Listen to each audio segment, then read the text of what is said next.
Set.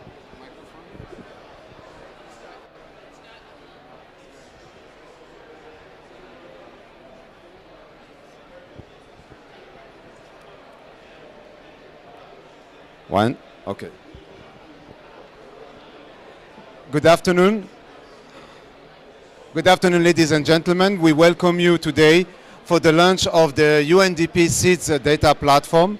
I'm happy to welcome, first of all, the chair of the Alliance of Small Island States, Ambassador Conrad, followed by Ambassador Prasad, who made the conclusion, and of course, Ambassador of Tuvalu, who will talk about the SIDS Pacific, and the Minister of Comoros will be joining us. He's a little bit late. I would like to welcome also His Excellency, the Minister of Environment of Guinea-Bissau. Thank you, Excellency, for joining us. And of course, our colleague, the Director of the Regional Bureau of Africa, Madame Ahuna. Thank you. Achim, you have the floor.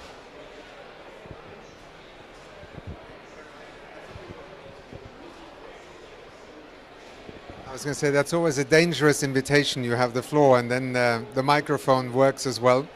Excellencies, Minister, dear colleagues and friends, let me just first of all say a warm welcome. In this massive COP, it is for us a little bit of a home to have this pavilion here. It's not necessarily the most silent of venues, as you have noticed. By the end of this week, I think we have all developed much bigger ears to be able to follow. But it's also a pleasure because sometimes an event such as this one, and Master, you will appreciate this more than anyone, is also proving that some promises are actually kept. And the Samoan pathway, the SIDS agenda in more general terms, has for many years now been advocating for far more support across a number of areas. But one of them also included data, the availability of information, the ability for SIDS to use data and the latest technological platforms and means by which one can actually, first of all, deal with national planning objectives, secondly, deal with disruptions, be they climate change related or otherwise, and ultimately arrive at more informed, wiser, more attractive development decisions also. Now, I have to confess, whenever I hear about a database being developed, I am by experience and sometimes disappointments in the past cautious, because many people dream up databases that are one person's dream and most other people's nightmare. They are not populated with data, they are not kept up to date, they are not really relevant to what you're looking for, they're based on the data that is available, not the data that you need, and I could go on. I have to say, in this instance, I have been proven wrong, because going by the reaction that the database has received, this is almost like, I wouldn't say the lottery win in the United States, where somebody just won $2 billion, I gather, but not far from it, because I'm not sure that there is anything equivalent in the world of small island developing states that has been developed so far. So I simply begin my remarks by, first of all, thanking the member states, particularly our small island developing states, for having had the foresight but also the confidence and trust in asking UNDP to see if we could be able to work with your experts and with the databases that are existing around the world to set something up that becomes, in the everyday decision making of your countries, something that is almost second nature, not something that you have to learn a whole new programming science for, but really it answers the questions that are essential to being able to take the decisions that you want to take. Secondly, I want to thank the teams who developed this database. And thirdly, I want to thank also all the organizations and partnerships that made the access and the putting together of these data sets possible. Because data in our world today can be two things. Either it is a global commons on which we can all benefit, or it becomes the most prized private enterprise and intellectual property that some claim for themselves. And it's a very interesting moment in our universe of digital cooperation. How do we get through these very confusing moments about whose data belongs to whom, and when it's data about me and I have to pay for access to it, is that not turning the world upside down? which is ultimately where small island developing states often found themselves. Accessing satellite data about their national territory 10 years ago was almost unaffordable. Today it is almost a public good, and I think this is the kind of thing that really allows us to look into the future with optimism. So Riaz, I hand back to you and simply say I'm very excited, very proud and humbled to be here today, because I think we truly are celebrating something that will in many practical ways prove the skeptics wrong. Thank you so much. Thank you, Achim. We're going to avoiding to make a presentation and making it a boring session, we're going to have a video of the platform. I'm inviting you to sit here before going back to your seat. Thank you very much.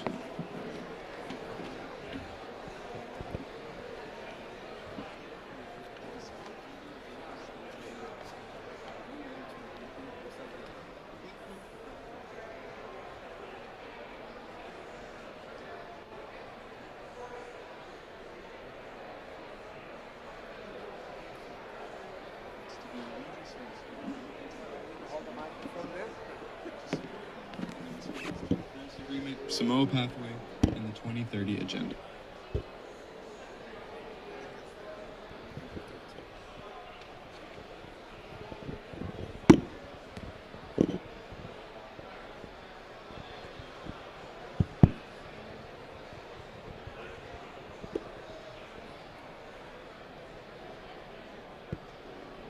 First, a user can explore one of the visualization toolkits. Let's look at the SIDS country-level indicator database. Over 4,000 indicators from 24 statistical databases and research studies have been compiled and standardized into a comprehensive data product and API. You can visualize each indicator across several chart types and as a time series. A user can then customize and export these charts as automated reports. Some of these indicators can also be used to calculate multi-dimensional vulnerability for all SIDS with available data in dimensions of environmental, geographic, economic, and financial vulnerability. The composite index can be customized for a vulnerability analysis. These custom indices can also be viewed in multiple chart types and by rank or region. The next panel provides curated country profiles with key development data. Explore data across the 3 pillars of the UNDP SIDS offer, as well as financial information and vulnerability indices, compared to fellow SIDS. You can overlay additional countries and regional averages for comparison. These country profiles can be exported with this set of key development indicators and profile information. Although significant data does exist for SIDS, there remain data gaps which limit the effectiveness of data-driven policymaking and digital transformation. To help address this challenge, our team has developed machine learning predictive models to fill gaps in missing indicator data. You can explore these models in our interactive interface to create your own predictions and analyze correlations between indicators and countries. Next, our geospatial page presents publicly available global gridded datasets relevant to development SIDS. You can select a specific country and choose from our database of features, including socioeconomic data such as population density, access to markets, and GDP, as well as development potential indices such as the potential for wind or solar power. These are all mapped over a hexagonal grid, so these data can be viewed at multiple resolutions, as well as in 2D or 3D features, with additional overlays of vector datasets like administrative boundaries. Finally, explore an overview of the UNDP project portfolio in SIDS. You can visualize the portfolio by budget allocation across the SDGs, as well as the Samoa Pathway priorities in the 6 UNDP signature solutions. Hover over the bars to see the filter list of projects mapped to each SDG. You can also filter by region, year, funding category, and donor. For example, we can see which projects the Global Environment Fund has funded in the Pacific region between 2012 and 2021. You can explore your curated project data based on the applied filters. Each page of the SIDS data platform has also been designed for use on mobile and tablet, so the platform can be more accessible and available at your fingertips. The SIDS data platform is available in 4 languages, including French, Spanish, and Portuguese. We invite you to explore the SIDS data platform further. Please refer to our Q&A section for more information. And join us in rising up for SIDS. Thank you very much. I'm inviting the panelists again to sit. Thank you. I'm inviting the chair of AOSIS to pronounce his allocution. Thank you. First, let me just say an apology on behalf of my Prime Minister who had to depart, Mr. Steiner. So I'm filling in as the ambassador and chair of AOSIS. But as we've always said, the challenge that we face is unsurmountable for us, a small island to face. And as the UNDP administrator, we certainly want to acknowledge the help that you have given to us over the years, working through our SIDS, well, mostly through Riyadh, of course. We've gotten a lot accomplished.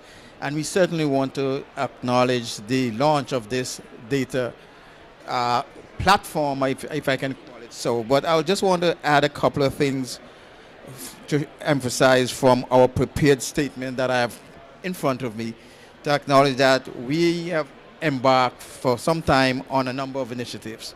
The first of which is, as you know, is the Multi-Vulnerability Index.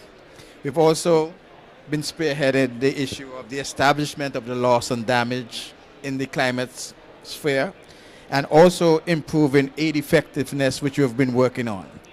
But what does all of this mean for us as small island developing states? I think the process that I've just outlined can only work well with one thing: data, accurate data. And so we believe that evidence finally factually correct data is the key to unlocking the feature and ensuring that the unique vulnerabilities that we share as SIDS will remain on the agenda of the international process, also including what we are doing now at COP27.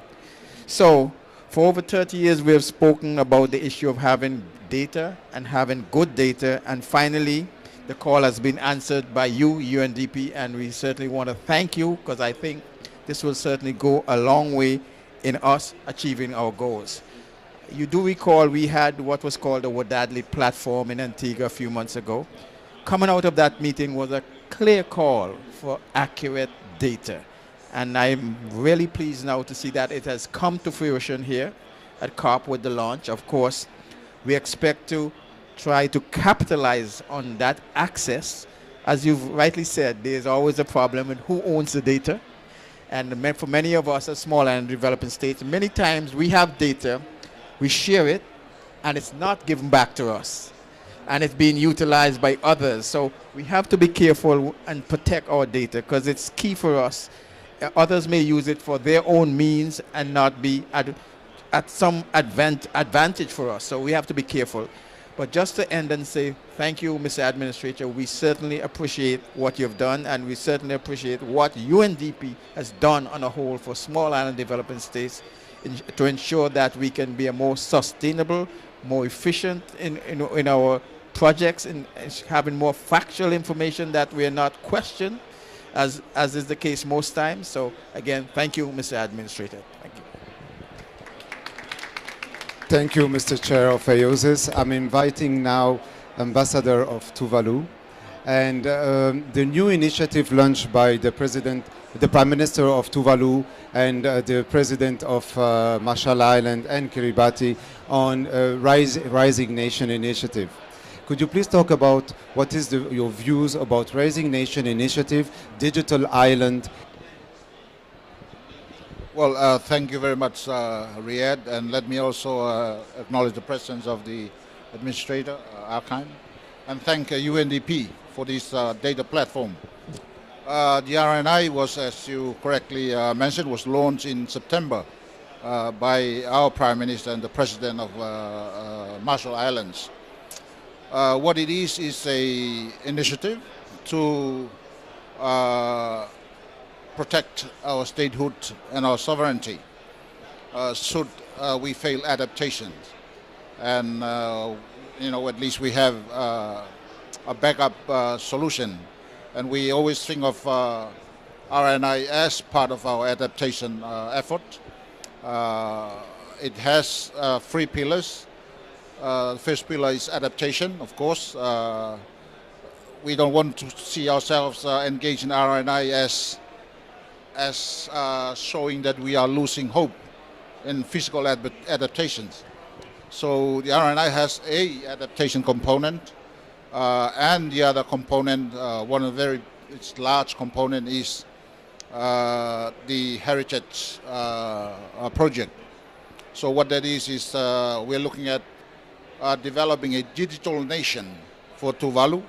So it's all about data. We are going to collect data from our traditional cultural customs, our physical resources, maritime resources, our folklore, our dances, everything, so that when it comes to, and we don't want to even consider that, but if we are forced to consider that, then at least we, wherever we are able to continue to exist as a people with our culture, our rights, our sovereignty, to exist as a Tuvaluan, except maybe in a different location.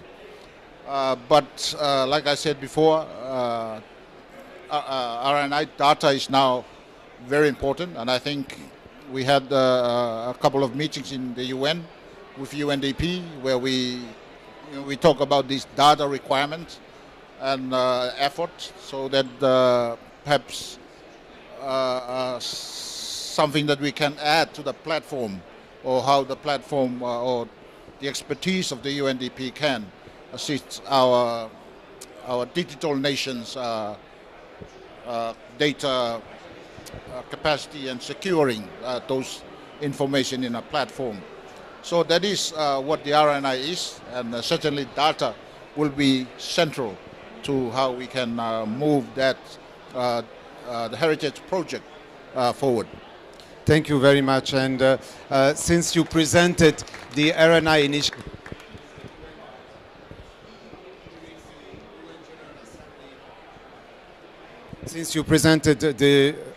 initiative, during the UN General Assembly, several countries from the Caribbean to the African are requesting support from UNDP on developing a huge initiative on digital islands. So we are currently working with Singapore on smart island and digital to see how we can together through AOSIS to develop this digital island as part of UNDP-COP27 offer. I'm inviting now my dear friend Ambassador Prasad from Fiji, and I have a question for you. How do you see that the Pacific SIDS are using data to create effective climate policy, one, and second, in which way you see Pacific SIDS are in an unlikely position to utilize the potential of data and digital analytics? Ambassador. Thank you very much, Riyadh and Administrator, Excellencies, ladies and gentlemen. Thank you very much for inviting me to make a few comments. First of all, Administrator, to you and your team, congratulations for working hard to put together a very readable, usable, digestible data framework that is so useful for small island states who often are amongst the many stresses that we face in the world. Our data stress is also at a sort of catastrophic level. So thank you so much. And second, that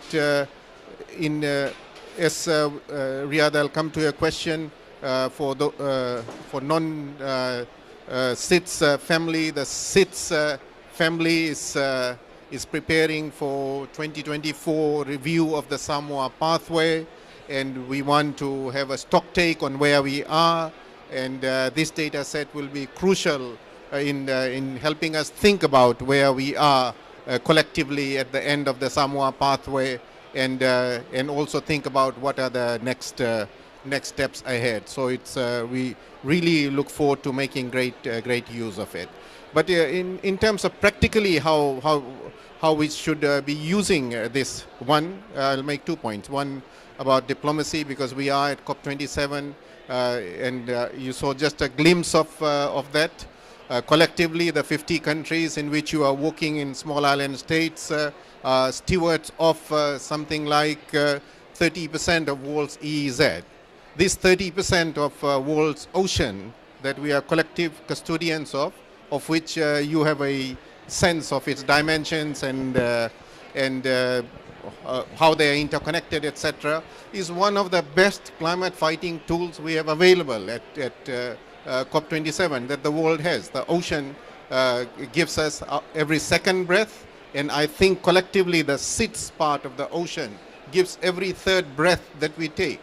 So data helps us translate from being, I don't want to say problems, to being capable of providing some of the fantastic solutions that are available on the table. Second, it is a day of finance, and your data will be crucial as SIDS think through how do we navigate this outdated, complicated, claustrophobic financial architecture that we are forced to live with. Everyone tells us to innovate, everyone tells us to bundle up and cluster and do things like this, and often we have a poor understanding of our own national data, but this data set will be crucial in helping us navigate that system by aggregating data. When we talk about climate finance, excess of climate finance, it helps us think about what is the range of climate finance available to SIDS. When we talk about that, the SIDS share of climate finance has actually been declining. Everything said and done between the last 3 COPs, it is the SIDS share of climate finance that is declining, and we look to this data set to help us make that argument in a very convincing and in a way that policymakers at the highest level can understand. So it is a very powerful tool that you have given us in our climate action. And finally, as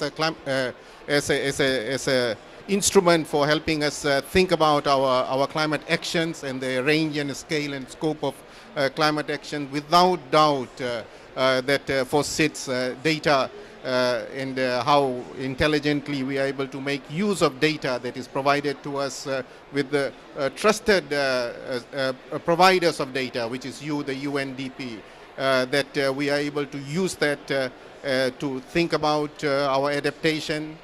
We are able to use that to think about and share relativities and adaptation. If Tuvalu is doing seawall construction, what is the per square mile construction that they are doing? If Fiji is doing, what is the per square mile unit cost?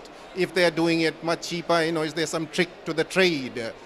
Because we are in overtime. The SIDS are all in overtime of the adaptation zone.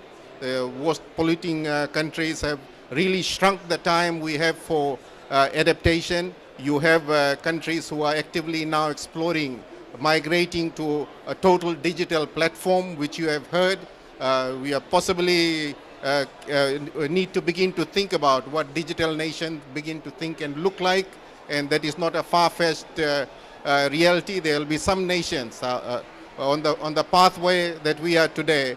There will be some nations that will simply cease to exist above the sea level. There will be things that you can dive and search below.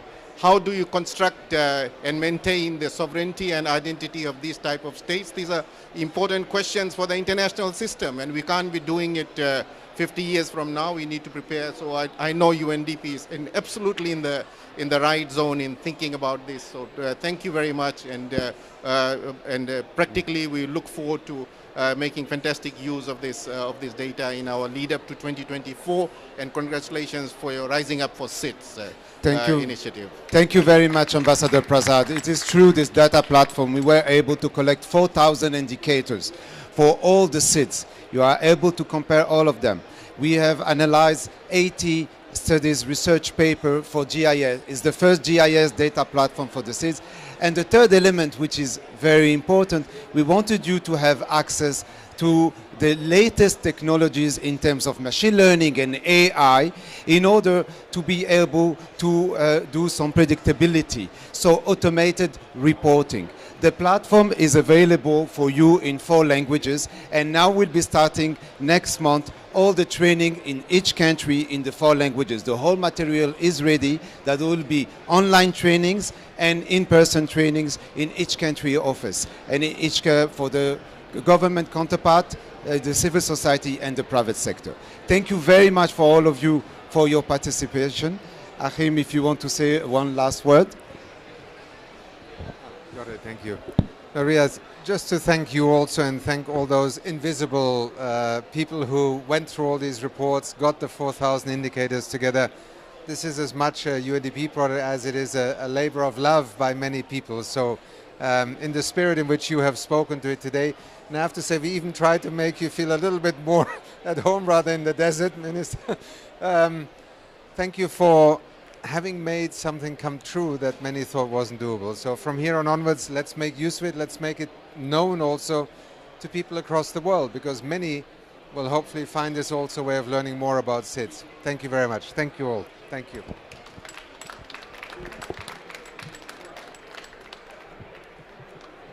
So now we get some of the famous food here at Sharm el-Sheikh, right? Yes.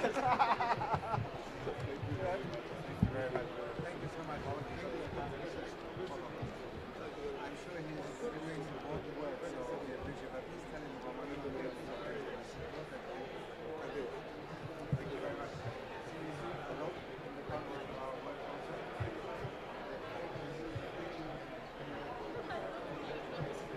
Sorry, Steph. Please come.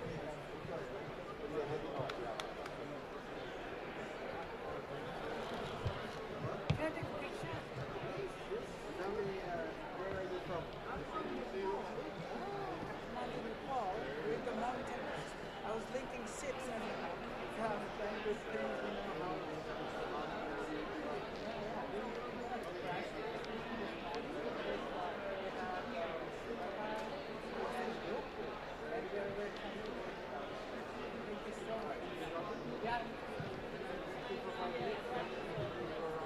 Thank you so much.